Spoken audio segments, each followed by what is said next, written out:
Hi, everyone. People are leaving. Okay, so we will start.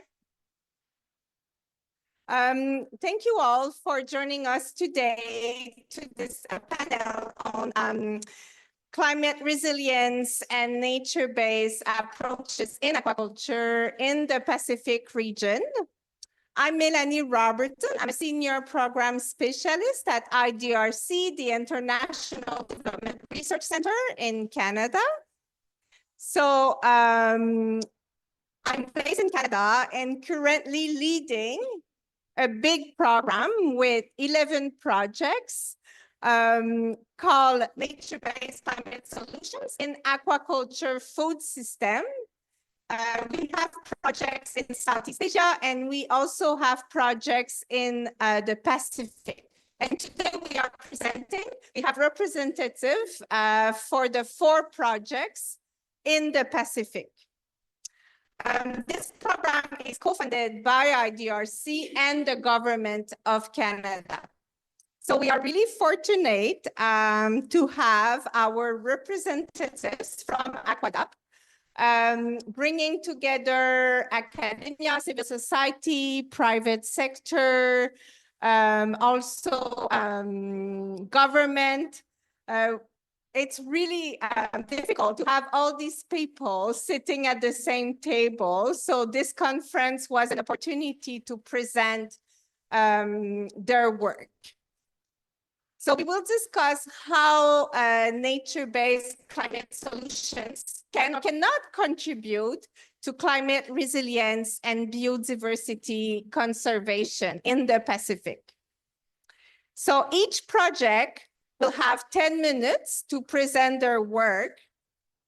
And following the presentation, we will invite Professor Jemima Lacko to share her reflections, insights, and maybe a few questions for the panelists to launch the discussion.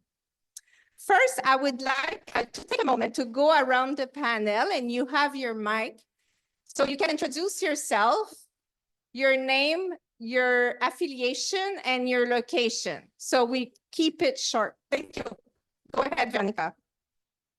Hello, I'm Veronica Lowe. I'm a senior policy advisor at the International Institute for Sustainable Development, and I'm based in Vancouver, Canada. IISD is an international organization, but based in Canada. Justin Hunter, I'm private sector from Savu Savu, so based in Savu Savu. I'm Dakin. I'm from the Solomon Islands. I'm with Wolfish as a senior researcher. I'm Sangamitra. I'm a professional associate and aquaculture professional in Nakat. I'm based in Bangkok, Thailand. Good evening, everyone. My name is Shalendra Singh. I'm the Principal Fisheries Officer for the Central Division based out of Suva, working for the Ministry of Fisheries and Forests. Thank you. Good afternoon, everyone. My name is Niran Warin. So I'm from Thailand, work with the Future Fish. It's like a private company. I'm based in Bangkok, Thailand. Thank you so much.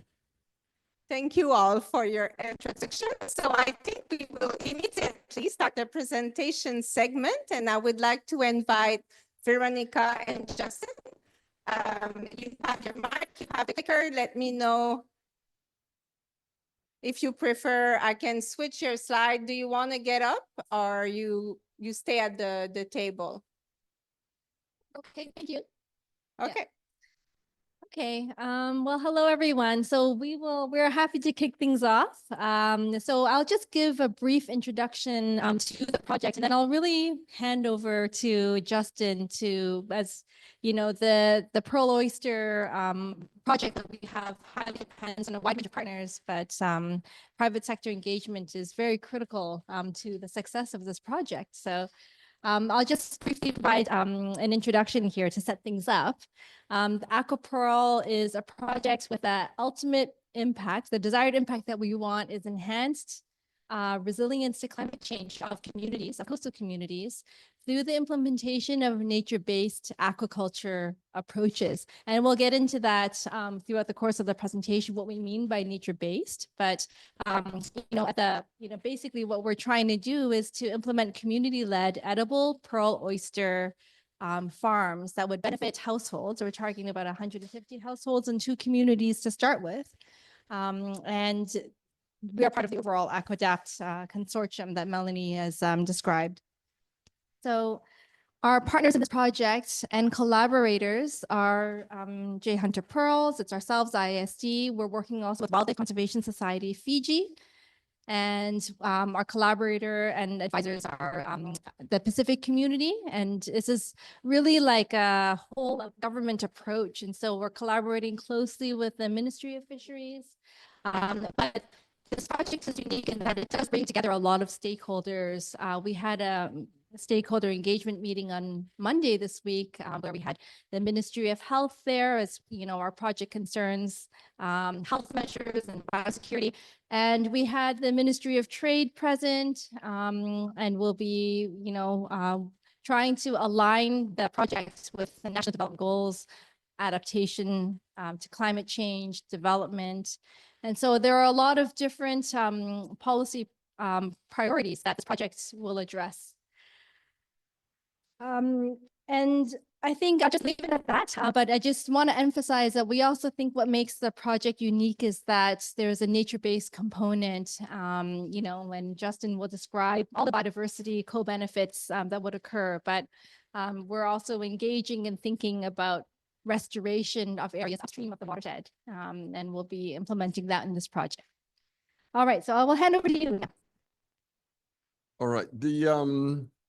Basically, the foundation of this and why it's part of climate change, adaptation and mitigating climate change is because, Fiji lies on the outskirts of what's known as the Coral Triangle, which is the, 40% of all marine biodiversity lies within the country. Fiji's on the very fringes, and when you think about this, you have to think why there's so many MPAs that are in Fiji and why is there such interest all of a sudden in conservation? And when you realize that part of COP and oceans is adapting and mitigating to a warming planet, you're also talking about adapting and mitigating to a warming ocean. And in a warming ocean with polar migration of cold water species moving further north and south, they're going to be compressed, and what's going to take their spot is going to be a lot of species that come from our tropical reefs. So we're sitting on the food fishes of tomorrow, and that is how we are tied into adapting and mitigating in terms of climate resilience. Climate change, and I did a lot of marketing before I got into the edibles on environmental, socioeconomic and environmental benefits of pearl farming. ECOP. But however, when Cyclone Winston hit us, that became really personal because we lost so much. We lost 1.7 million in infrastructure, but the loss of actual business proceeds going forward was somewhere probably between 6 and 8. And at that time, we had to rebuild a lot of things and sales plummeted. And it was actually our staff who volunteered to work for free for 6 months, until we got back on our feet, more to speak. And that's when marketing and realizing that, we have an important role to play in terms of communities and the people that work and live for us. And, our epitome of really what is a blue industry, where we have to merge conservation and economic opportunities. What's the top of it say? Motivation for private sector. Really, the more people that you get involved in, this is on several levels, First of all, bivalve aquaculture, and especially edible pearl oysters, you're talking about ecological aquaculture, because the pearl oysters themselves do not need food. They actually clean the water. They create an environment that hosts a lot of biosecurity. It also takes a lot of pressure off of the existing fishing stocks. And so it's important that we don't just have in terms of integrated resource management plans, there needs to be, or MPAs throughout the world in Fiji, there needs to be balance between conservation and economic opportunities, because you can't have conservation at the cost of the communities who are giving up their fishing grounds. Okay. The Coral Triangle, I think I just went over that. Now, you know, some on the outskirts of that. And this is let me develop what's called the Savu Blue Model Town. But, you know, we sit on this very valuable genetic bunker that is in a time of warming sea temperatures. The actual value of our tropical marine species and biodiversity is immeasurable in terms of what's that value to the world tomorrow. You know, nowadays you see the Alaskan king crabbery in Alaska was shut down this last year because only 10% of the crabs were there.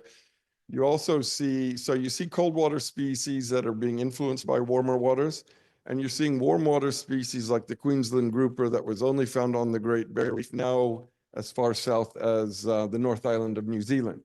So that's called polar migration, and why there is so much attention now focused on the Pacific and especially this area in terms of conservation. Go ahead. However, I've always maintained that the number one threat to our tropical biodiversity is poverty, whether it means we don't have jobs and we're overfishing, whether we don't have the acumen and the funding that comes in that should go to rubbish dumps instead of being in mangroves, we don't know where that money goes, or sewage treatment plants that is dropping too much effluent into the seawater, or fertilizer use. You know, eutrophication is a major issue. And so in order to do this, you've got to be able to merge two things, and it's very critical, and this is like the basis of any blue economy. That is merging conservation and economic opportunities. And so that's what we're going to do with these communities we work with and how they own and create economic livelihoods, and then become what we call stewards of the sea. Because once people have a vested interest and an economic return from a clean environment, they become your guardians. They become your stewards of your sea. So it's quite crucial, right? What's this one about? Government Oh, support. the multi-sectoral approach. Well, I wrote the Blue Town, and there was a Blue Town framework cabinet paper that was passed in June, I think. And I finally come to Suva to take up, do a bit more on it. But what I'd like to do is that the edibles is one component of an overall scheme that I'd like to see on how we can create the world's first blue town, which would be Savu Savu. And that means as a whole community, all our tourism, all our foreign exchange is based on conservation, whether we like it or not. That's the number one driver of our economy. And what we want to do is the most valuable aspect of our community is a clean environment in every sense of the word. And that's how you also attract what you call the conscientious consumer, the people who want to invest in climate change, or things that are good, or experiences that are positive, right? They're the rich young people of today. Is there anything else? It's Yeah, infinite. engagement's been interesting, as you see.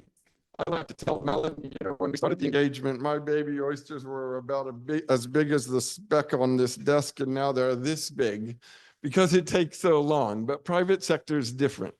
And, you know, I think there's a very important learning mechanism just with the policy and how private sector is going to work with donors, funders, communities, WCS, which is the organization that built an integrated resource management plan for Wailevu. And because they did that, that means Wailevu is able to, the communities there. So what we want to do is build a mechanism whereby more communities want to have integrated resource management plans, and then we can establish and put in place more community farms. That's what I'm doing to Savu Savu. It's called a bottom-up approach to creating a blue economy, but you've also got to have the bottom down, which is the political and the cabinet paper. But yeah, it's been fun. It's a little bit frustrating.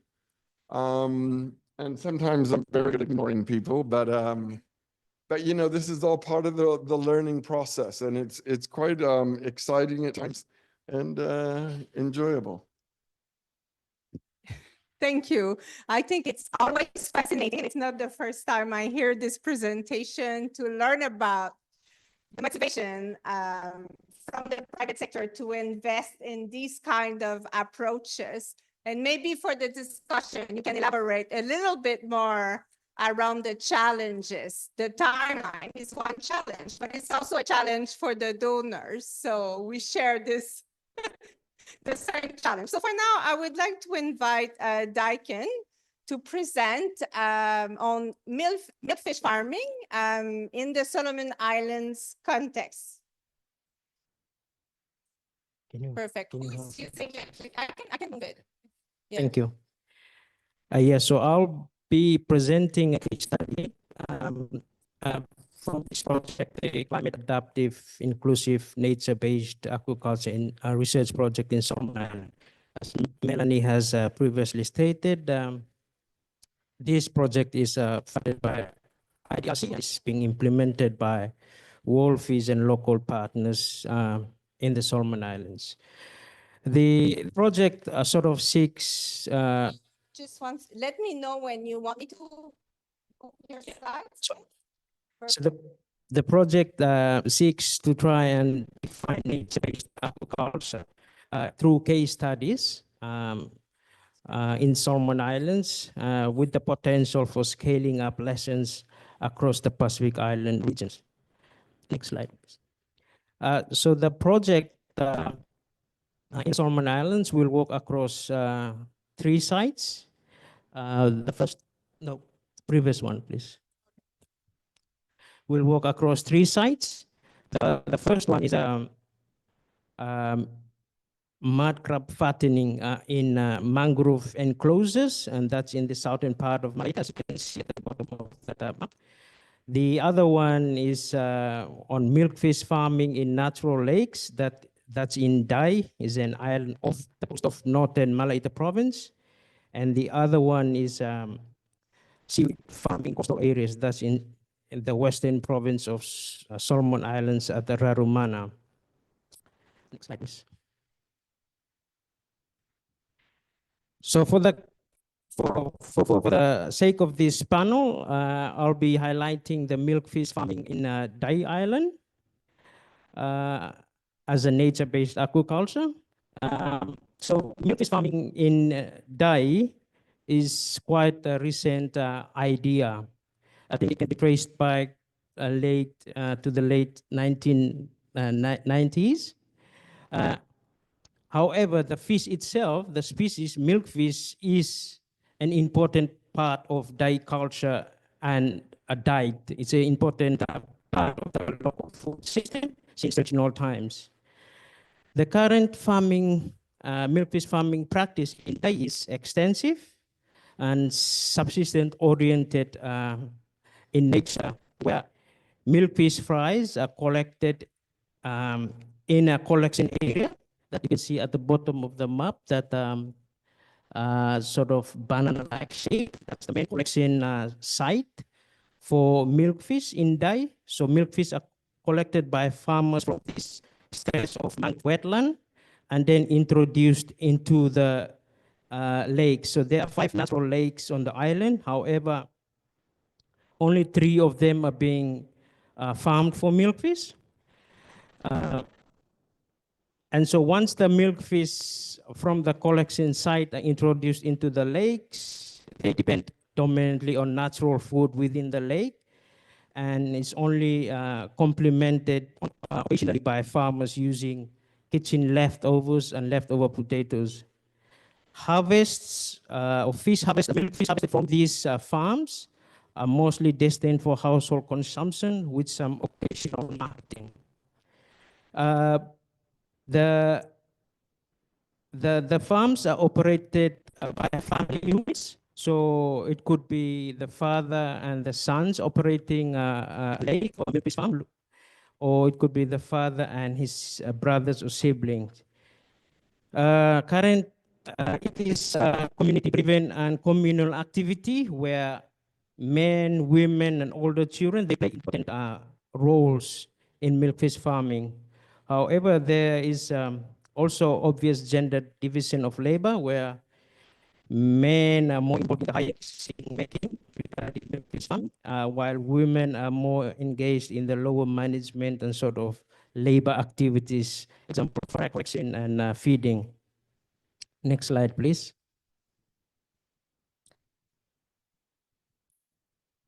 Next slide. Yeah. Yeah. Uh,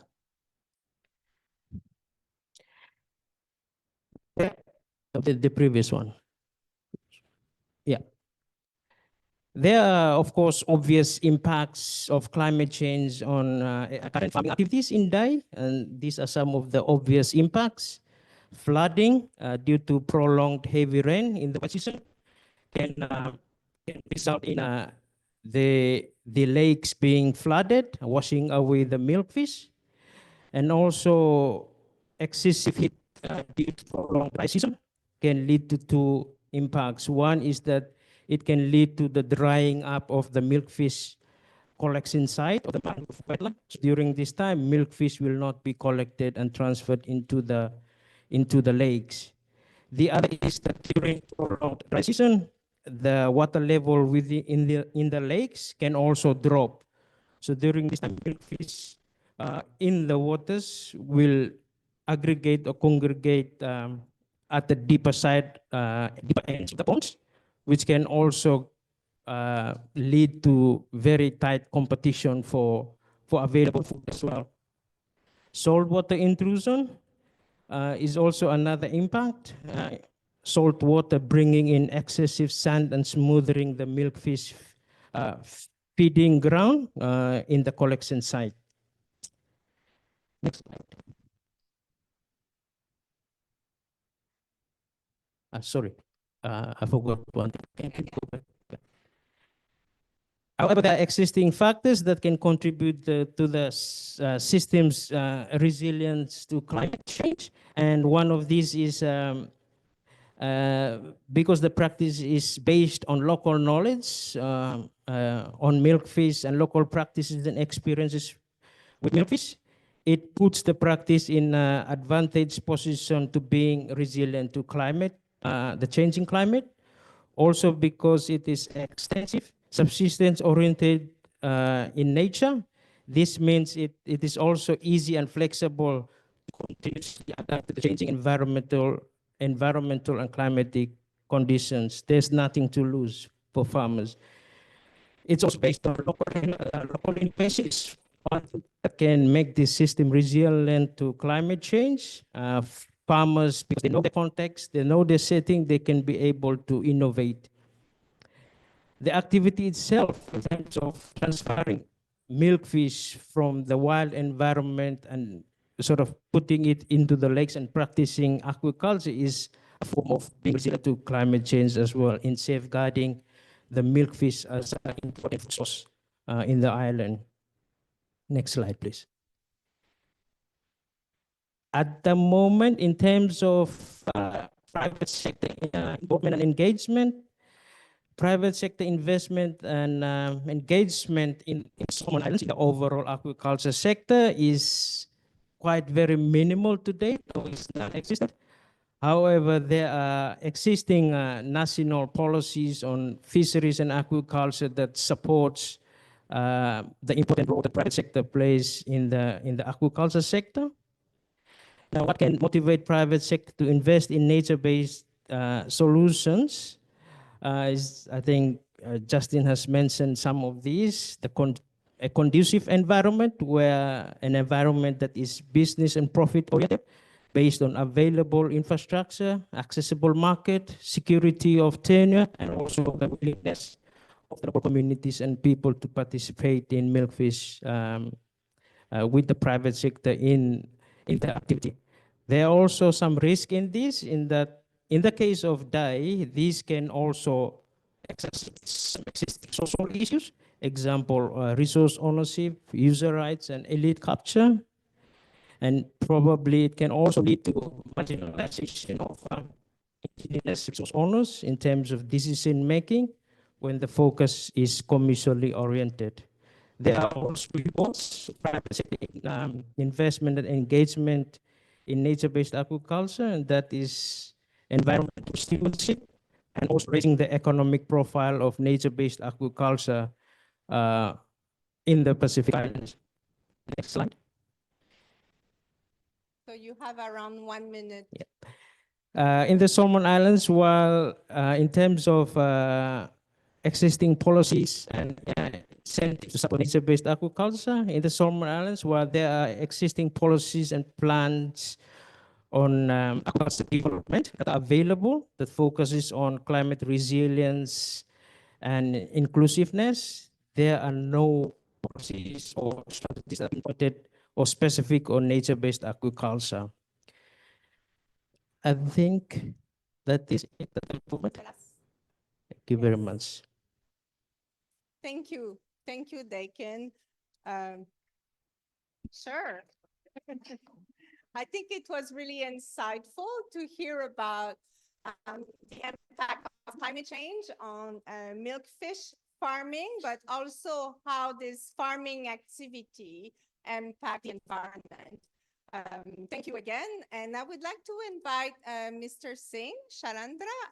Maybe you can get up if you want. Yeah. Okay.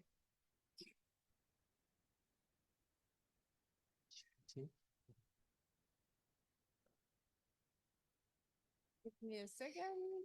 Perfect. So, You can yeah. change for me. Thank you very much. I think it's always an enviable position to be sitting in a panel with the private sector, IGU and the agency, and hosted by a research institution. So I guess this is how I think should be going in future. So thank you very much. On the onset, I like to thank the organizers of the conference to invite me, representing the Ministry of Fisheries and the government of Fiji today, to be presenting on a very important project for us, which is seaweed farm. Next, please. Thank you. Why seaweed culture? I just like to start with why we're doing seaweed culture in Fiji. It's very important because it's an alternative source of income for communities apart from fishing. As we all know, most of the fishing communities in Fiji, if I am right, over 800 coastal communities in Fiji depend on fishing for their food security and livelihood needs. And as we all know, due to climate change and host of other factors, those stocks are declining. So it gives the communities an alternative apart from fishing. And what it also does is it alleviates fishing pressure on the reefs if it is a source of another source of income for the communities. Additionally, the farming methods are relatively simple. It's not high technology to do seaweed farming. And if the communities are actually doing into the fishing ground, it doesn't also need any issues with tenure. Why I put know-how? Because we had a seaweed species that started dating back from 1974 when seaweed was first introduced from the Philippines, and then we reintroduced again in 1980s. And now it's one of the communities that we farm. So most of the communities that do seaweed farming or did seaweed farming, they know. In terms of stable income for coastal communities, I put it in the first point. Seaweed farming represents an environmentally sustainable a livelihood option for coastal communities, especially for the women and youth group. So about 80% of our current communities that are involved with seaweed farming are the women and the youth group. So it's very important in terms of gender equality, in terms of a JETSI angle or point of view, in terms of our youth and women empowerment. So it's also very important. There's a market demand for seaweed. At the moment, you do not do any secondary processing in Fiji, mostly drying and sending it overseas. So there is a market for seaweed. And believe me, most of the communities, anywhere they're involved, if they're involved with a community that is to be farmed, that has to have a market. And there's a demand for it, or else they won't do it. So it gives them a steady source of income in terms of if there's a consistent and steady market. And there's a lot of government support for seaweed farming in Fiji, like I mentioned. Like I'd also mentioned previously, that since 1980s, the government of Fiji has been supporting this program through various funding sources. Next slide. No, one before this. So what are the government support incentives? There's a lot, quite a lot. So funding, they provide a lot of funding. So over the years, the government has actually put in millions of dollars in terms of the project staffing. We have got our staff available. currently the fisheries has about 350 staff that are spread all over the Fiji in all the 4 divisions. So these staff actually go, most of them are extension officers, and these extension officers, they implement whatever the activities or the project plans are for the seaweed project in the various divisions and the sites that we have training for staff and farmers. So what the government also does, it provides training for staff to go overseas or to go locally and receive the training, and then they come and train the communities to do seaweed farming, harvesting, evaluating, and things like that. So there's also local and overseas. We had our last seaweed training in 2019, just pre-COVID, and that was organized by the government of Indonesia. We're very thankful for them, and we do hope that post-COVID, there are also going to be opportunities for them to be assisting us in terms of seaweed farming. PPP or MOU with the private company for marketing. So PPP is public-private partnership or memorandum of understanding. So in October last year, we developed a PPP with the local company, and that company actually buys dried seaweed from our farmers. Previously, there was no sort of, even though the PPP is not legally binding, but it does have agreements or responsibilities of the government and the company. So in this, the government has got a steady market, and it can promote seaweed farming and tell the farmers, look, you farm seaweed, you will not have any issues with marketing. And the government is not binded, not legally, but binded with the government that they're going to be supplying or supporting the seaweed farming by buying from the farmers. And what does this PP also do is they offer a guaranteed price. So the farmers will not get anything minimum. IDP, there's also a key development for us, the Aquaculture Development Plan. It was launched on the 31st of October this year. And it's a very important piece of a plan for us, for the government of Fiji, because it basically helps us or maps the way forward for developing aquaculture in Fiji for the next 4 years, from now till 2028. And of the top 7 commodities that's in the aquaculture development plan, seaweed is one of the top 7. So that shows the government seriousness and effort into promoting seaweed aquaculture. The aquaculture bill, even though we are now in the process of promoting the bill, we are now doing our consultations and our the work behind the doors in terms of actually legislating the bill as and when it comes into effect. But there's also a very important step forward for us in terms of I would say, like, attracting investors. In terms of investors, when they come to Fiji and want to not invest in seaweed, but any other aquaculture commodity, this sort of the bill is there because it has got its legislations and regulations. Probably we think that it provides a security for the investors to come and invest into Fiji. So that's also going to be an important step for us and for seaweed farming in Fiji. Yes, please. Future plans and way forward. There was quite a lot. Like I had mentioned in the previous slide, there's just one company that we are currently formed a partnership with, but there are also others. There are also, I have had discussions with a couple of companies based in Southeast Asia who are willing to come to Fiji. Fiji is very attractive in the sense that it is relatively pollution-free, it's very clean, the environment is clean, it's conducive to seaweed farming, and the Fiji brand is very strong. So there are opportunities for investors to come and form a PPP or agreement with not the government, because the existing PPP is with the government. We want the companies to come through the government, facilitated by us, but to form the partnership directly with the communities, and that is the way forward. So government, they are supporting and facilitating, but we want the companies or the investors, though local or overseas, to go directly to the companies, to talk to them, show them the incentives that they provide, and then go from there. In terms of developing our seed bank, one challenge that we do face in seaweed farming is having a backup, a seed supply, so to say. So developing a seed bank, currently we are now, most of the seaweed seedlings that are planted over Fiji, we source it from the north, from the island of Maduwata, sorry, in the district of Nabuka, from Nabumbo. So what this does is these seaweeds, when they were farmed previously in 1980s, some of them broke off during cyclones, hurricanes, or wave action, and they drifted to the wild. So we are sourcing from the wild currently. Probably in terms of mass producing seaweed and developing further, that's not a very good backup plan. So we need to develop our own seed bank. We have got, for example, a research center in Makongai, one of the islands of the coast of Vitilevu. We want to develop or have our seed bank there just for future purpose, in terms if there's a hurricane or there's a cyclone and it destroys our seaweed farm. So there's always a quick backup for farmers to go and start replanting from. incorporate nature-based aquaculture practices. I think since we had started attending the conference from Tuesday, there's a lot of emphasis on nature-based practices and NIBS solutions. So why I mean to say incorporate, because currently we do not really have it into our policies or our plans. It's also something new to us. Nature-based solutions is something that's upcoming. A lot of research, a lot of studies needs to be done, a lot of capacity building for the stakeholders or the players involved. So that needs to be done as well. There is, however, a University of Sunshine Coast project coming from next year, and it's being funded by RDC. Thank you, Melanie. So this is regarding transforming women seaweed enterprises into nature-based solutions for Fiji salmon, Samoa, and Kiribati.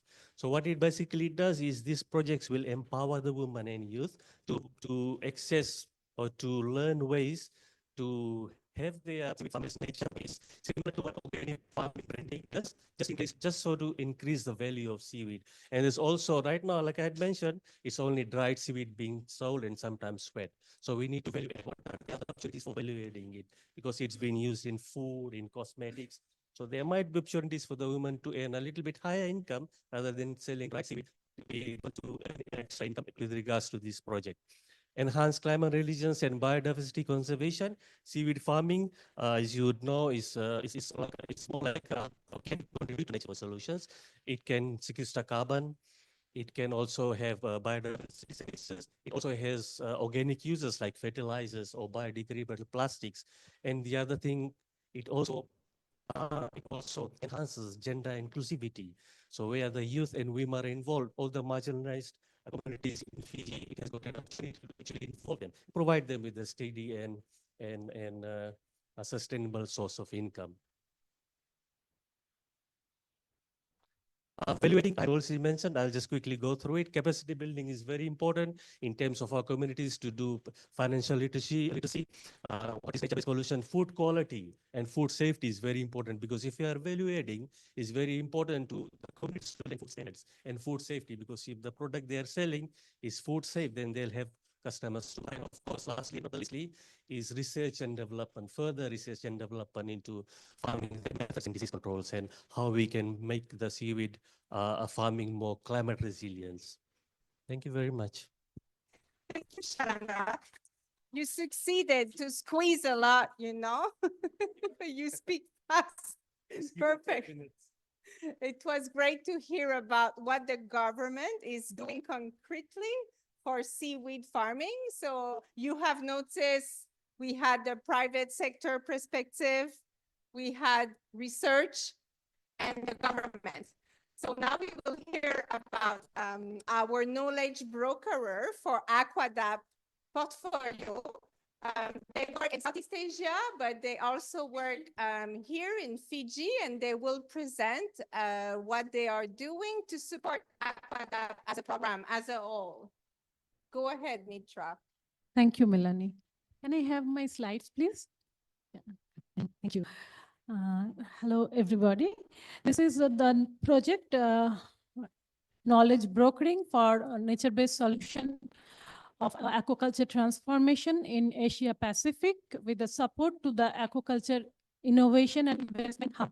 This project is a part of one of the Aquadapt projects of other 11 projects, and carrying the message of Aquadapt to implement in South Pacific region, Asia Pacific region. So we have consolidated. No. Okay, I won't touch the side if you're doing it. This one. No. Okay. It takes time. We need to finish. Okay. We have consolidated the work in 3 objectives, where one is the amplification of Aquadapt work and extension of the Aquadapt vision. And we are doing it through the National Innovation and Investment Plan baseline study in 3 pilot countries who have agreed to work with us, because the project has been operated from Naka, Thailand, and FutureFish is a partner. And the baseline study, they're working with a focus with the gender inclusivity and social inclusion. So in the baseline study, we are looking and enlisting the practiced aquaculture, nature-based solutions were practiced in the aquaculture practices. We are enlisting those innovations. And second is the private sector engagement. This is to better expand the NBS to the community through the expansion of through the involvement of private sector, and to understand the barrier and challenges of the private sector to invest in the nature-based solution. And the third objective is the like collaborate with the Aquaculture partners and the project mates this is to integrate the NBS for the development of the aquaculture innovation and investment hub. So the National Innovation and Investment Baseline Study and the private sector scoping is going to make the foundation of aquaculture innovation and investment hub, which will give a total vision for this aim of the project. Here in these slides, I would like to highlight the National Innovation and Investment Plan updates from the Fiji country team. As I mentioned, that 3 countries are involved with this study. Fiji is one of the Pacific countries among them. And Fiji country team is collaborating with the SPC. And SPC has introduced a private enterprise program where 5 enterprises have agreed to include the nature-based solution for the better understanding and community involvement. And the I want to go for the next. And the nature-based solution they have, sorry, this one, no, this one, yeah. Nature-based solution they have, we can go to the next slides. Yeah. Nature-based solutions they have identified so far, it is the geomembrane pond liner to prevent the seepage and the contamination of the soil and water. And renewable energy in the picture is there is a hydro turbine. So how they are using the hydro turbine in different farms, or solar for solar energy, and unfed aquaculture in Savu Savu, mangrove oyster cultures in coastal area. And the species they have identified for this is the freshwater prawn, Macrobrachium rosenbergi, gift tilapia, white leg vanami, and pearl oyster and mangrove oyster. So that's it from my part. The second part, I will pass it to Niran. He will speak on the private sector engagement of this project. Thank you. Thank you, Mitra. Thank you to give me some time also. So as Kun Mitra said, the project will be two activities like NIPT, or National Innovation and Investment Plan, and also another one is private sector engagement, which is I am from Future Fish, the partner of the project to study PSE, I call it. So these pictures I went to somewhere during the way I'm being there to reflect that we are already in Fiji. So next slide, please. So why we need a private sector engagement? Which is thank you for Dr. Dekin that mentioned a little bit already why it's important to understand the challenges, the opportunity, and what all stakeholders in industry really needed, right? So because of our project is knowledge brokering, so our ultimate goal is to bridge the research into action through the innovation hub we call Aquaculture and Innovation Hub. So to do that, we need to understand what is stakeholder needed, especially private sector, as emphasizing of our study. So the focus of private sector will be also on nature-based solution as a key. Whatever is nature-based solution, we will study and do baseline assessment to gathering all of innovation available in the Asia Pacific regions. And also we will emphasizing in Jesse Lane, which we would love to, support the community level, to support gender, young people to more engage in the sustainable way of doing farming. Whatever you do, you need to consider is should be environmentally friendly. It should be protect the environment. It should be also generate come in the reasonable or decent price that people get it. And from the study, we will understand the private need. I'm emphasizing private need because of my title of presentation is private sector engagement. So we want to know also what role attention of private sector to be part of the researcher, especially when I mean researcher, it means academia, from university, from government, from NGO institutes, like how we can encourage them to come or speak same language that we want to make it happen. We have funding that floating around, how we can draw the funding, and then we have people on the ground working together, how we can make that money that we can draw from to make it like more impact and then last longer for our society, that people get the real impact from that. So this is our intention to do that. I still have some time, right? Yes, you have time. Okay, thank you. And next slide, please. Okay, no, it's so coming back to stakeholder, right? Because I think our key concept is to gather all of people from different stakeholder, government, private sector, policymaker, investor, and also people that could be potentially involved in the project will be in the same place.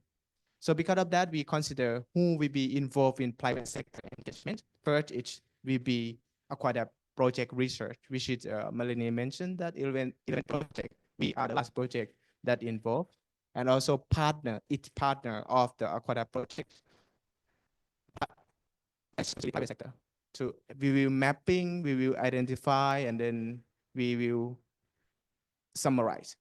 And from that also we will select one or two project to be deep dive in market research, to use the knowledge or private sector or what they need, what they're lacking of to promote the private sector, and also engagement between the project, and then we will form into the hub I call shortly Aquaculture Innovation Hub.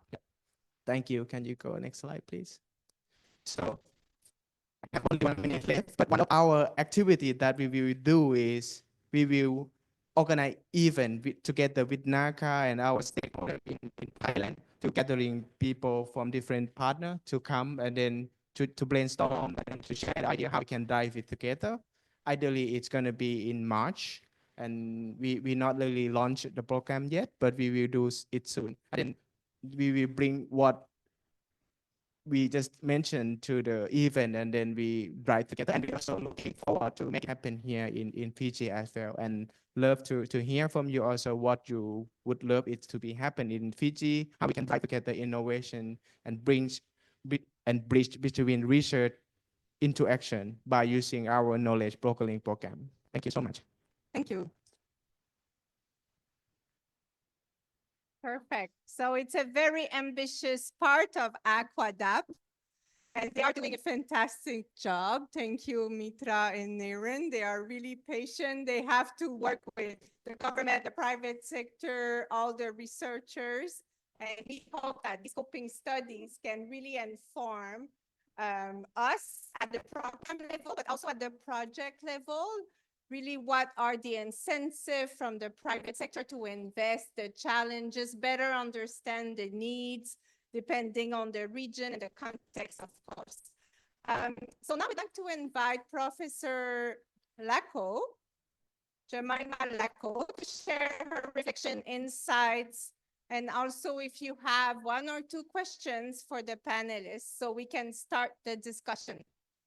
Okay, thank you, Melanie. Thank you, panelists, for sharing with us what's currently on the ground and what is yet to come. yeah, in terms of the projects that have been brought in with the IDRC. Coming together in this kind of forum, I think is quite important for us to share all the work that we're doing, the benefits, the high, the lows, yeah, and make sure we just take on only the ones that will benefit the universe in general. And I think this project is coming at the right time to the Pacific, particularly with addressing of the Blue Pacific 2050. I think that's a right time for us. Eh? But nature-based strategy in the Pacific has been done, generally in history. So for the Pacific people, nature-based solution is something that is part of the life that they do manually every day. A good example is like fishing methods with the use of yabirao, where basically they don't use any nets. They basically weave leaves together, yeah, and weave them together in a long stretch kind of line, and then hold hands together, to move, just to move the fish to a certain place before they start to harvest them.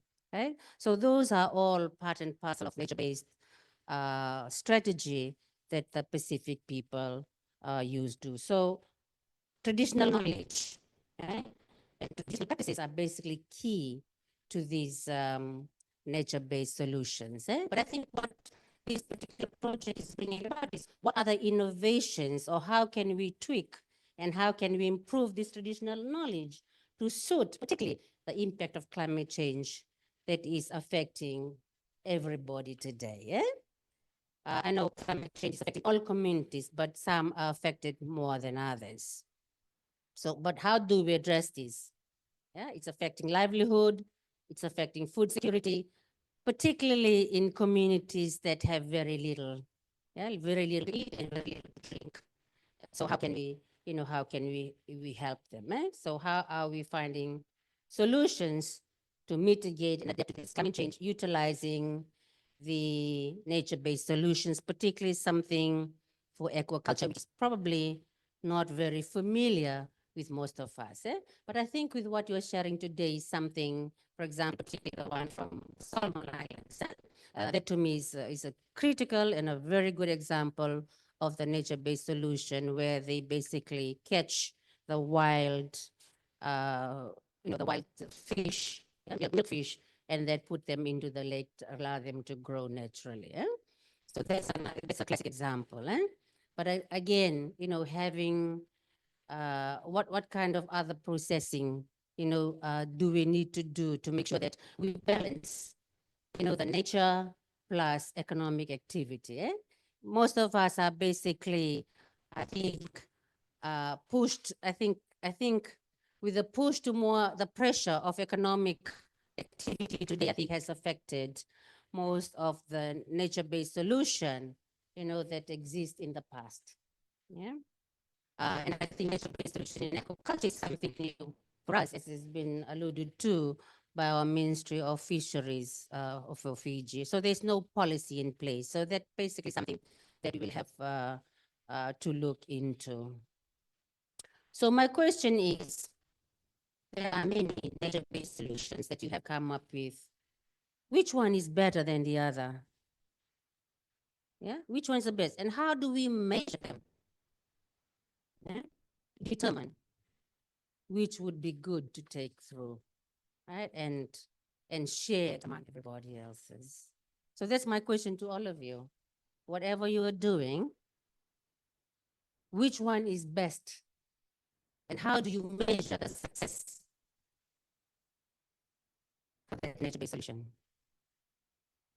Thank you. Very good questions. Who would like to start?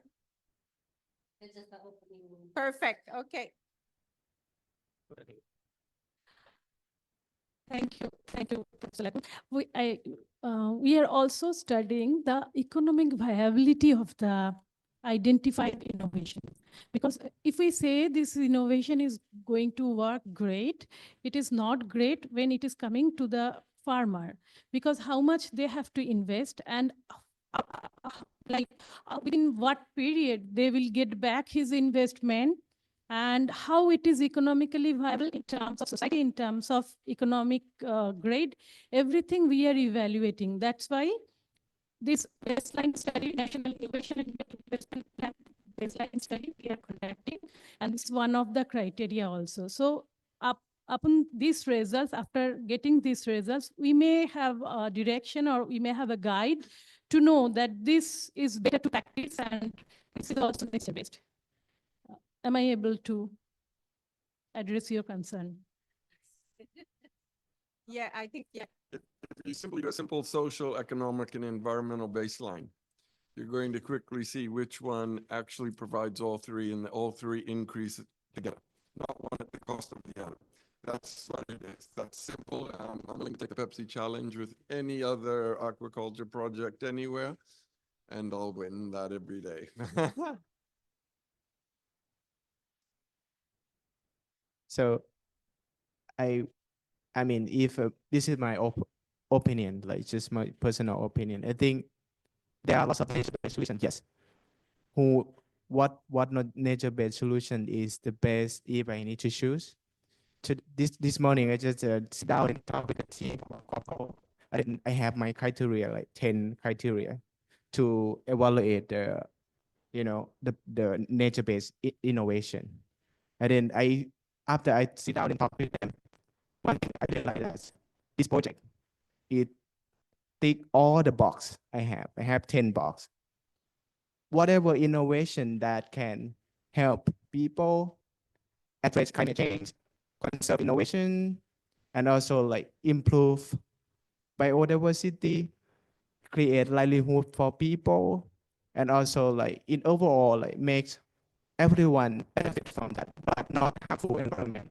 In the same way, increasing the environmental positive. Like I would say that to quantify that, we need to do potential impact quantifying, whatever it need to be done, biodiversity or cost benefit analysis or whatever.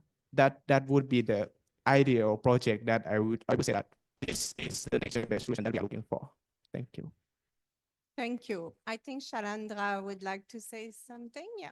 Thank you very much. With regards to seaweed farming, like I mentioned earlier, there is not much done on anything on like directly nature-based related. The project itself, seaweed farming, is probably like I mentioned, it sequesters carbon. It probably does some biodiversity services. It's photosynthesizes, so probably taking the carbon and adding more oxygen into the water.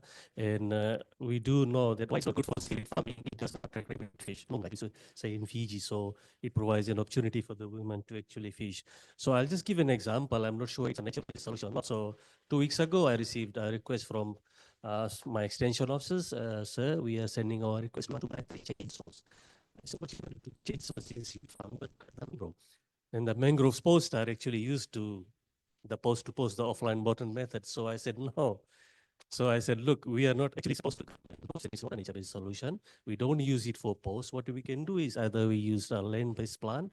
I'm not sure which will be conducive or will be able to survive into the marine environment. So for farmers, by using the metal post. So metal post, once again, like more study has to done. Is it harming the environment? It is going to be good for the environment because it rusts. We use aluminum, we use iron, things like that. So maybe we do some sort of work in terms of like not cutting the mangrove trees. At least I have told my extension officers, don't cut off the mangrove post to do the seaweed planting. So probably in those lines, if there are opportunities in future to us to adapt such practices by working with our experts in the field, that will be to be good for the ministry. Naka. Take the mic, Justin, for the recording. The most important thing is you're removing, climate change is one thing, and you're only talking about one stressor, which is temperature, but it's the multiple stressors that are the issue. And I think the single greatest one that seaweed farming does or biodynamic is removing excess nitrogen, phosphates, and these things, which are probably the most, eutrophication is the single most dangerous aspect of the tropical biodiversity, and that's what you're pulling out. Yes, Dr. Veronica Lowe would like to add something. I mean, so you clearly hit a nerve because you get quite a response from us. And that's because as a network and as a consortium, we've also pondered the question of what makes a particular aquaculture practice a nature-based solution, because we know that nature-based solutions itself has had a lot of debate, the terminology, and the basic definition is that, it is something that addresses a societal challenge, that has good outcomes for society, improves human well-being, and so it needs to also benefit the environment. So I think what Justin mentioned about quantifying that, that is part of the prerequisite, is to make sure that we can measure the outcomes. And that is really what it's about, biodiversity, nature conservation, food security, livelihoods, nutrition, and the net environmental benefit and human well-being. So these are important to quantify, and that's what we're trying to do across the consortium of projects. Perfect. So would you like to add something? Or we go to the audience for more questions? Maybe just the last. Okay, now in terms of climate resilience, which again on nature-based solution, which of those, and it's something to start to think about, which of those nature-based solution would be able to or allow people or allow that environment to bounce back quickly?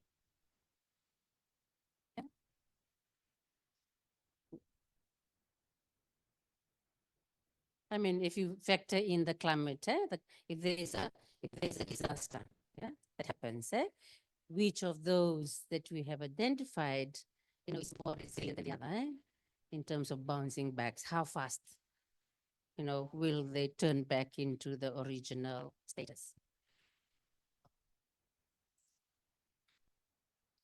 So for a commodity like seaweed, research species that we currently farm in Fiji, there are also different varieties of seaweed in Fiji, the Basilaria, Ipnea, the colepa, but those are edible. So Capophagus alvarezi is actually the one that I was talking about. My presentation was based on, and the two varieties that we have is the tamalang and the sakol.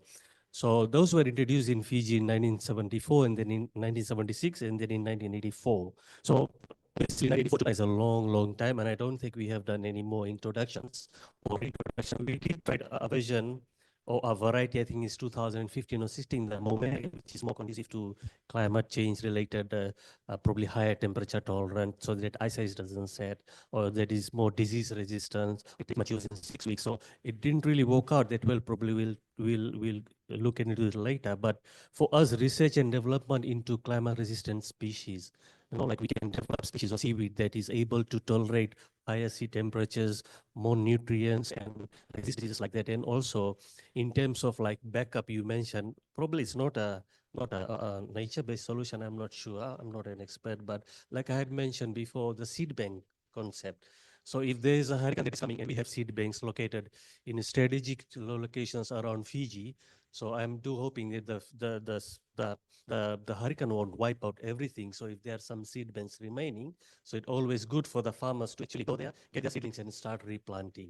So that would be probably an issue to have seed banks or backup available.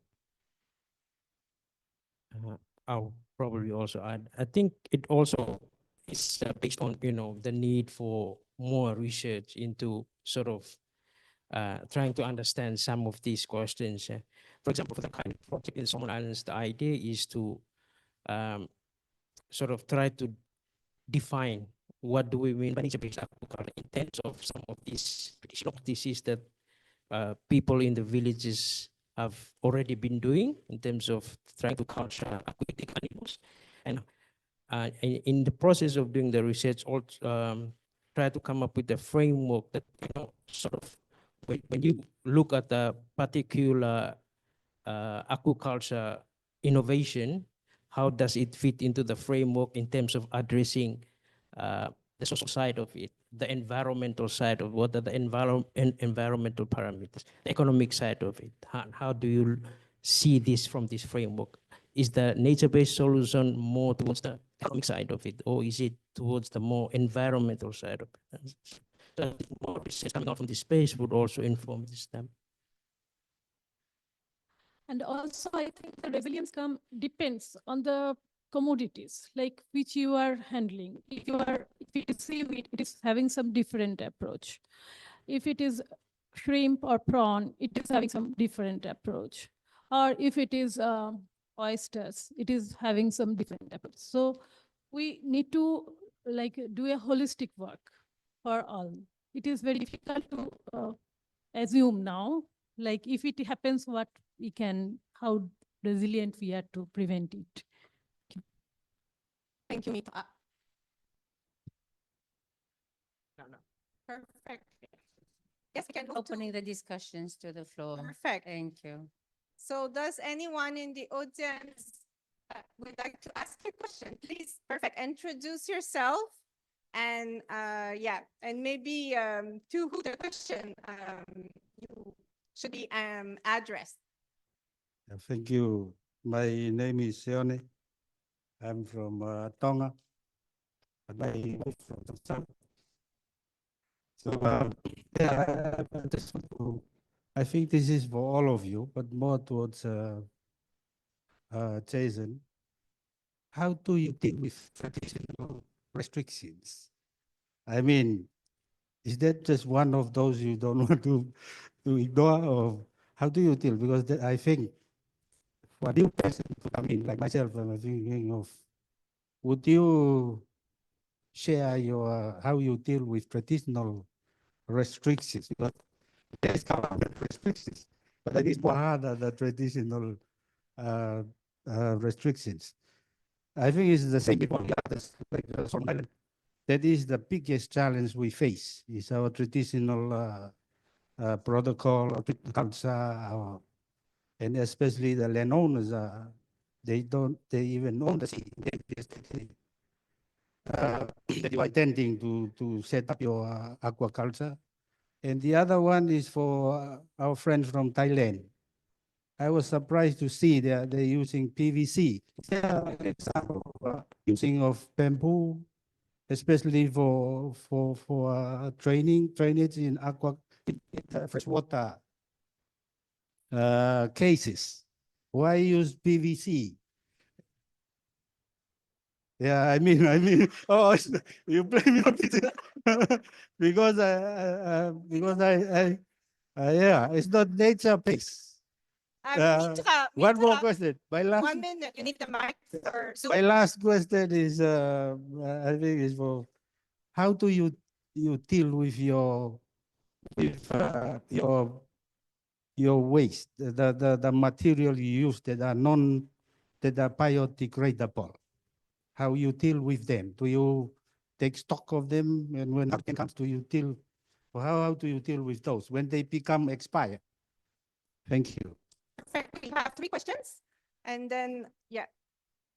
The traditional, I think, restrictions. Well, we've got dual ownership of sea rights, just like many countries, and that's ambiguous. And I think, but it can also be used as a tool to engage with traditional fishing right owners, because we don't want to have industry set up for foreigners only. We want to see the benefits and proportional equal returns come back to our resource owners. So that means making them partners in these things, having community farms.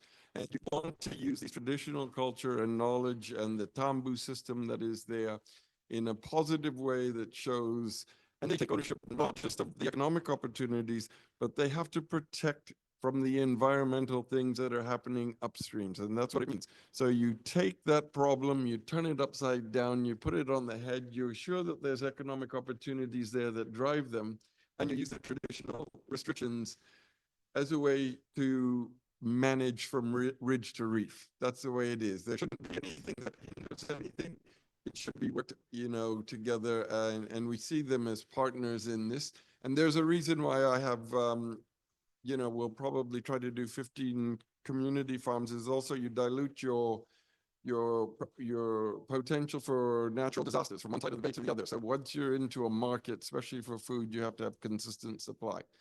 But the way you make fundamental change is by working in the water, then you start working upstream. From whatever happens on the land, it starts affecting the water. And so in this terms, we start in the sea and we work backwards. And that's how we would like to see them. The more we have them engaged, the more change there will come. And so we see them as critical partners in this, and that's why the community farms are owned and run by the communities themselves.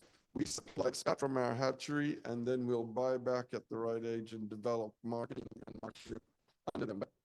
But we want to use the restrictions or the traditional community aspects as a very strong selling point. Because again, you want to show proportional fair benefits going back to resource owners, eh? If you don't do that, then fundamentally conservation can't work, eh? Because they will extract too much. So as I understand that your question was why there was a lining. HDP lining is PVC lining, PVC pipes. But I think that is the resources available here. I'm not much aware of the resources available here. It is, yeah. So I think that is the reason behind. But you see the motto of this, because they use the Trump aerations also, I have seen in the farm. They're using, and that is also maybe done by the PVC pipe they're using. But ultimately, they are using the renewable energy sources. So if available,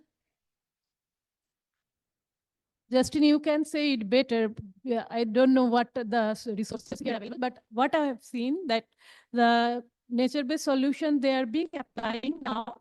And as I said, like for the hydro turbine or the geomembrane, they're using the HDP lining. And HDP lining also acceptable in the range they are using, that is acceptable all over worldwide. Also, we use the feed additives in the HDP container, which goes to the fish farm or the shrimp farm. So maybe that is the cheapest way to use here. So you have to look for that option also. As a whole, you cannot change the system like overnight. It will come slowly. And resource availability is also a limitation. Thank you very much.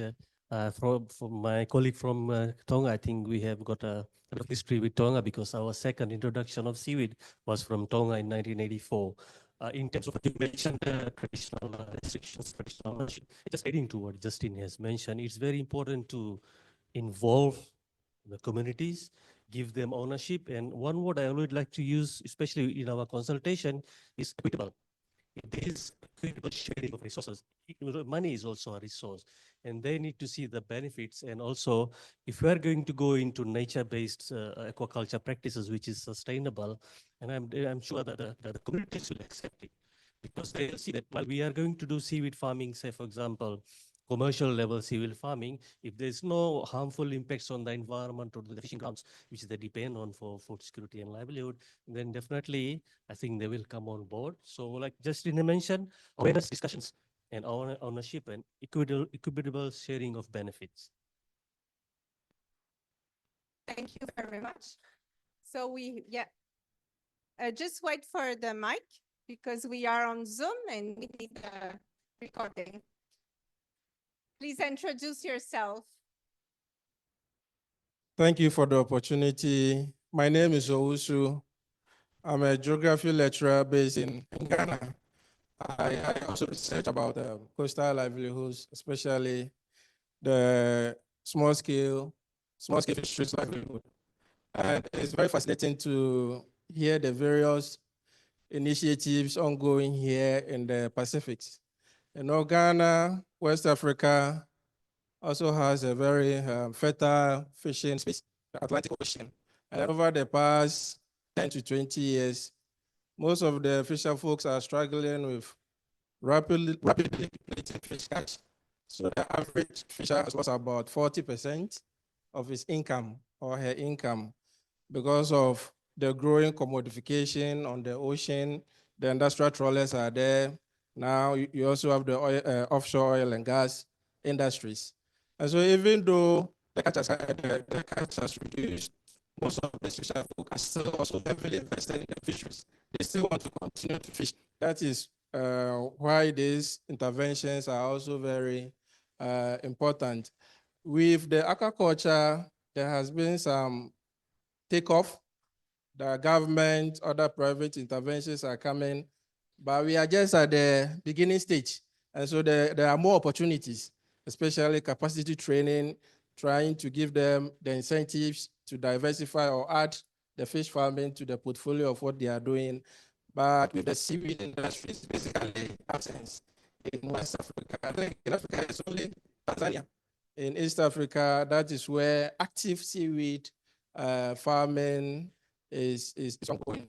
So I think with IDRC, there's a lot of opportunity in Western Coast, especially with the seaweed industry. If we could do some baseline studies, it could also be very good for the coastal fishermen to have something different to add to their source of livelihood.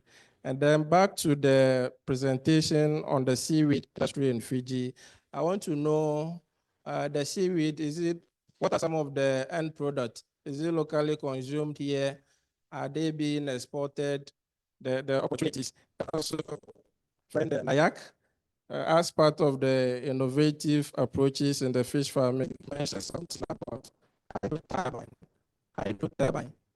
Yes, I want you to throw more light on it. What exactly does it do in the fish farming value chain? Okay. Thank you. Thank you. Well noted for West Africa. You know, one of my dreams would be to extend this program in Africa.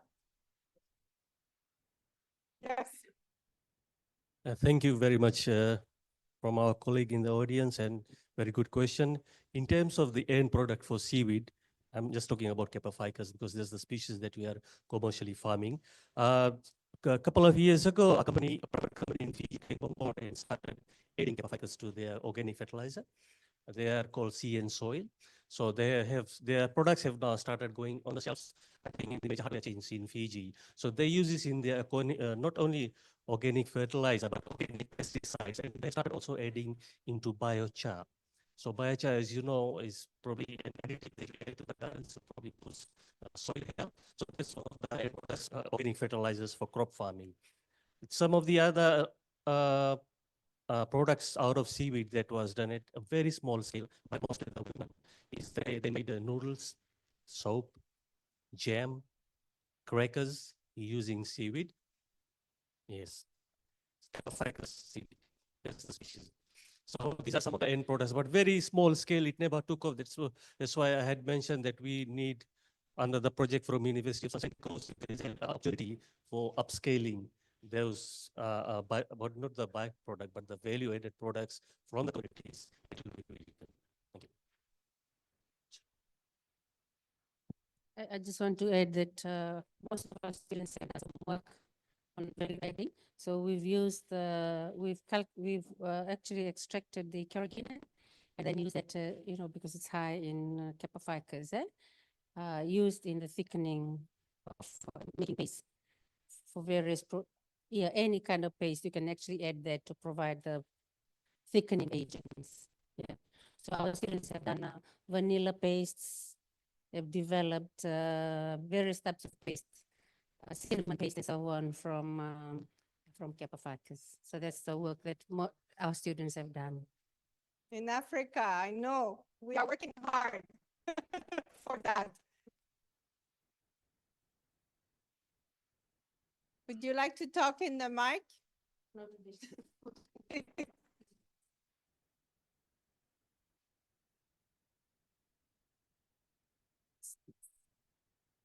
I just wanted to add a small comment on the added value upscaling of seaweed products. And there's, with the plastic pollution crisis that affects a lot the ocean states, there's a lot of plastic products that can be replaced by seaweed products, including not plastic, but that also they make leather out of seaweed. So there's a lot of opportunities for upscaling, and be really good to look into that. Yeah.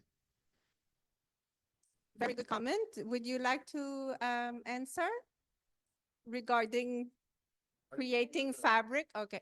You know, aquaculture or nature-based aquaculture is really a tool for conservation. And therefore, what we've got to do is find a way to merge conservation funds into the startup so we don't have to overcome this huge economy of scale, which makes it basically impossible. And so if you could find a way to merge conservation with economic opportunities and using conservation funds for bringing in the technology, know-how, or capital investment to start these farms, then it becomes a lot more viable. But it is a tool for conservation, and that's important because it reduces the pressure on fishing species. It creates more logical, integrated resource management plans that are easier to swallow because they do have a source of income coming in. You know what I mean? We've got to start that baseline of jobs. Thank you very much with regards to the comment and the question on seaweed. Definitely, there's something that we will look into. Even though we have got a history of seaweed farming going back so many years, but we haven't really reached commercial stage, and there are a variety of reasons for that. So, like Justin has mentioned, there has to be funding available for those export level seaweed, like I had mentioned earlier. It's just fried seaweed, so it's primary processed seaweed. We do not have any onshore, any company or any investor doing secondary processing in Fiji. So if there's funding available through what Justin has mentioned, and we put some sort of from the government side, an incentive, duty exemption, especially the equipment to bring into startup or small scale biodegradable plastic, what do you call seaweed derivative or seaweed derived biodegradable plastic, then it will be a good opportunity for us. And there's definitely something we'll look into. What I was added this time is when we talk about putting it at industry level, the challenge is the quantity. We are producing very little, 100 tons now. We have to really focus first on the production side, so that if we set up a factory here in Fiji, if we bring in those expensive equipment and the investor comes and the raw product is not there, so it doesn't really go on the investor. So our first priority now is to actually focus on farming, have the mass, have the quantity, then we start into secondary processing onshore. Naka. Thank you. We have more questions.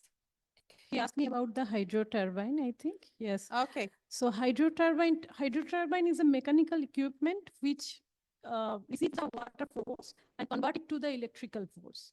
So you can generate your electrical power out of the water currents. So that is a turbine is a mechanical instrument which is available in the market. So it is an alternative source by which you can use the alternative way of generating electricity. I am not much aware if mechanical engineer can address you better. Yes.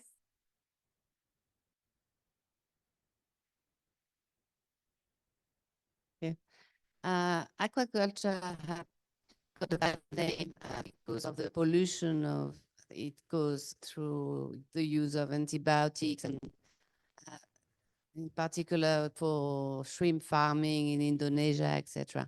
So I'm just wondering, how do you address the risks of contaminations of ponds in a way that is environmentally friendly? Thank you. Who would like to answer?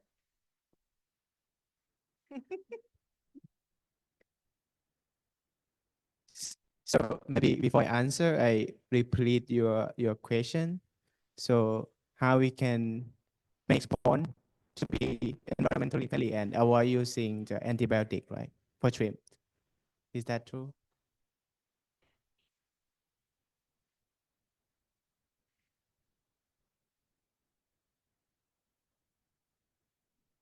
Okay, good. Thank you.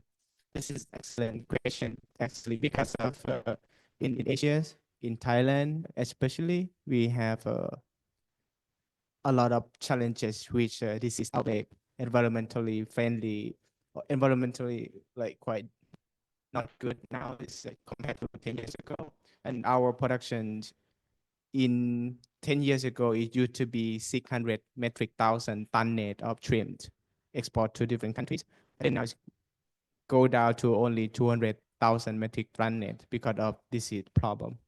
And because of that, we find a way how we farm to prevent this disease.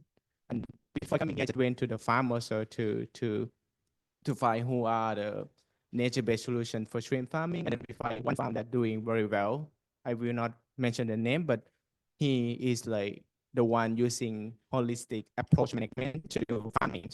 So combine all the knowledge he has. So scientific background, water quality, feed management, etc. So to that, you need to be really understanding how the capacity of the pond, how much you can feed the shrimp, how much you can stock the shrimp. Because if you don't understand the basic concept of fundamental, so you will overload it. And then when you overload it, a lot of, eutrophication, nutrition, and then because of that lead to bacteria boom, disease outbreak, because of you create a home for bacteria to boom. And also at the same time, the animal itself also vulnerable to the effect to the disease. How we can do it, we can just understand it correctly by using innovation, for example, some monitoring data, which we also can use to track water quality, water temperature, and also like microbiome that living in the water to see that if I increase more feed, maybe bacteria, and then we said no, we don't feed this, and then just to adjust it, and then from that, when you are organism like shrimp is happy, you don't need to put antibiotics, and people also happy to do that. Yeah. Thank you. Maybe. Actually, this has been practiced since long, how to use antibiotics, because farmers are using antibiotics when they see the animals are dying. They cannot take that loss. So first of all, we need to understand, and farmers are now getting to understand, like the Vibrio, say for Vibrio or other pathogenic bacteria, they are the inherent, like they're the flora of the pond. So when they become opportunistic, they infect the shrimp or infect the pond. So we need to understand, to develop the health of the shrimp by pond water purification, to reduce the organic loads, to reduce the obnoxious gases, and also the shrimp health will be better if we can proper feeding and proper management. So proper management of both pond and shrimp depends on the not using of antibiotics, since after that also infections are coming, and if the farmers are going to export it, they may stop the using antibiotic before 3 months. Or sorry, if it is a 90-day cycle, maybe before after 60 days, they are not using any antibiotic, because if they found the antibiotic, if the regulatory authorities find the antibiotic, they won't allow to product to be shipped or export. So not use of antibiotic, lot of supplements are available in the pond, but it is a basic education of the farmers to manage the pond and manage the shrimp health. These two management are very important to understand at every level to control the infections of bacteria. Okay, you have 1 minute and Thank then you. we I'll be need to very close. Yeah. I'll be very quick. Actually, it's outside my expedition farming. I was involved with aquaculture before.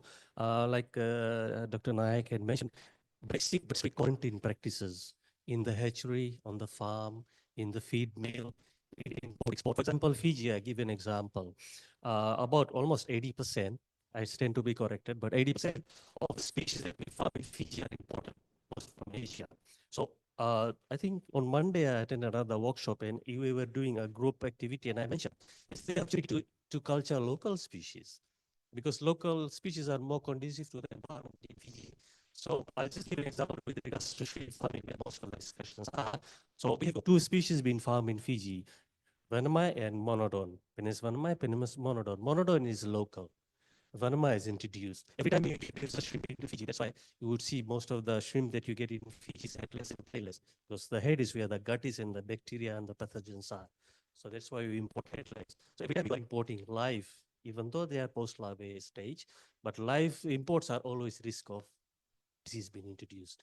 They'll tell you, okay, disease-free, SPD, SPF, but we don't know, because we have got the 30,000 SPLs come, but we don't know even one of those 30,000 is coming. So what promote local, where possible, spend on local species. Thank you. Thank you. So it's almost 3:30. Time flies. I would like to ask each of you in 1 or 2 words what would be the priority you think to work across academia, private sector, government, to bring these solutions, to scale up these solutions for climate resilience and biodiversity conservation? What is the priority? Do we have the mic? Yeah. Naren, or you can start. Yeah, go ahead. Thank you. Then So- we will close. Okay, so my priority, I need to go back to my private engagement. So- Yeah. Yeah. I mean, when I work on that, read the proposal, I think I love the idea. So I think all the projects is amazing in Ecuador. I mean, everyone working their work, but the priority is like how we can harmonize them. Like modality of different project have different natures, but how we let them see what you are now, what's the pace that you're working on, and then from that, what the challenges to solve, and then also like combine them, and then said, okay, we have common challenges, and then how we can go together, bring them together. Yeah, yeah. Perfect. Thank you. Thank you. I think in those terms, I think from the government side, it's very important to not only follow the policy level. I think it's to connect, communicate, and collaborate. So all those institutions that we had mentioned, and I had mentioned also, and I said it's good to be in a panel where there are different players in the, for example, the aquaculture industry. So it's always good to collaborate, to share ideas. Believe me, there are a lot of ideas floating out there. So like Justin can bring a different set of ideas from our private side, in the point of view, our IGOs, our academic institution in terms of research and development. So I think it's very important for us to collaborate, and for us to do that. I say, yeah, we collaborate, then we go home and we forget about it. But to have regular forums in future, similar to this is just a one-off conference, but internally we need to meet together. We have councils. There are some, I think, Seaweed Council of Fiji, probably good to activate, or West Farming Council. And I think that we are able to share new and innovative ideas and move forward. Thank you. Thank you. So I think there is a need of assessment of the available solutions for the problems, and after assessing policy implementations for those solutions is very necessary to get the result. Otherwise, like we say, we don't want to take the meat or product which are having antibiotic residues. But how does it possible if there is no policy? If there is policy, then farmers will be alert to export or import those products which are free of antibiotics. So I think policy implementation of the analysis of the solution is necessary. Thank you. Thank you. I think for me, in terms of space aquaculture in the Pacific Island context, I think one of the key messages I think that is important is to recognize what is already happening on the ground in terms of building upon these community strengths, in terms of local knowledge, practices, and experience, and local innovation, and moving in that direction. Thank you.